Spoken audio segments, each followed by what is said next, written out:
I really believe that having mentors in your life is monumental, not just for young people in general, but especially for African Americans, because if you look around, as much as we like to say, we're gaining traction, at the end of the day, statistically, we're still a minority, which means that there isn't a large body of work to look at, because people are either looking at your Barack Obamas, where people see that's unattainable, or people are looking at the complete bottom, people who you would see on cops or something. So I think mentorship is really important.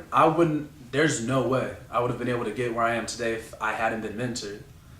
If somebody hadn't come up to me throughout the years, because even though your parents are going to tell you what you need to do, let's be honest, when you're young, you don't listen to your parents for the most part. A lot of it isn't one ear and out the other because you haven't experienced it. So for me, what helped me grow up were mentors I had at key stages of life. When I was in elementary school, and particularly as an African American, I had a PE teacher that she took an interest of me, and she's a lifelong mentor of mine. Then when I got to junior high, I gained a mentor who eventually became one of my football coaches. Then in high school, I gained, coaches, older people who were in college who were trying to help me out.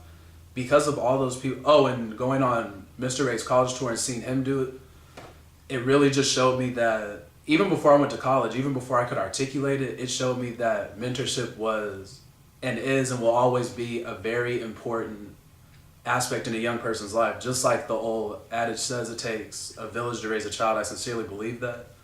And what's interesting is from going on Mr. Ray's college tour and seeing how he took an interest not just in the top students, but also in the students who weren't achieving as highly, it let me know that everybody deserves a chance and everybody can turn their life around.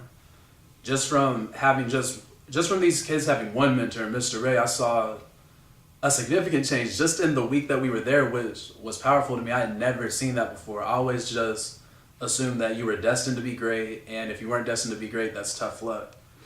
And that mentorship thing, it carried over to Howard. Howard, when I first came, my first 2.5 to 3 years at Howard, I did not care. I didn't care about the world outside of me. I didn't care about people's problems. All I cared about was I need to get where I need to get. I need to get rich. I need to be powerful. And I need to graduate from college so I can do everything I want to do. Now, that wasn't, now that I'm a senior and I'm looking back at it, that wasn't the best attitude to have. But it was good because being at an HBCU, especially as an African American, I never had problems. I never had negative images about African Americans because my whole life I've been growing up with positive role models, whether through school, church, and through, mutual family friends.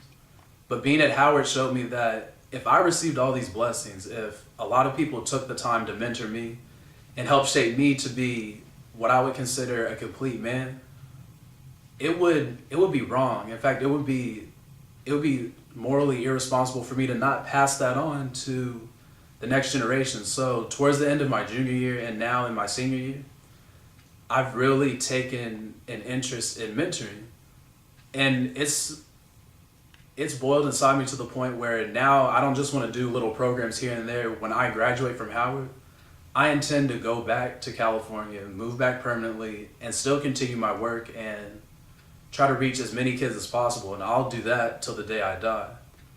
And what did it for me, the last little hang up that I had about mentoring was I felt like if I mentored kids, I was gonna have to sacrifice. It was either gonna be a career or it was gonna be mentoring kids. But from seeing Mr. Ray, who is accomplished in his own right, just single-handedly without any mentoring, it showed me that Mr. Ray was able to live his life, do everything he wanted to do, and reach all the peaks that he ever hoped to achieve, while at the same time still helping kids and still helping bring them up. So I definitely feel like mentorship is powerful, and I would encourage most people who are college age, particularly African Americans, I would implore them actually to really try to mentor these young kids, because more and more, you hear the statistics, not as many African Americans are going to college, a lot of them are going to jail, and particularly for African American males, it's an even more stark reality. That's why at all these HBCUs, the ratio of females to males is ridiculous. There are way more females than males, and I think that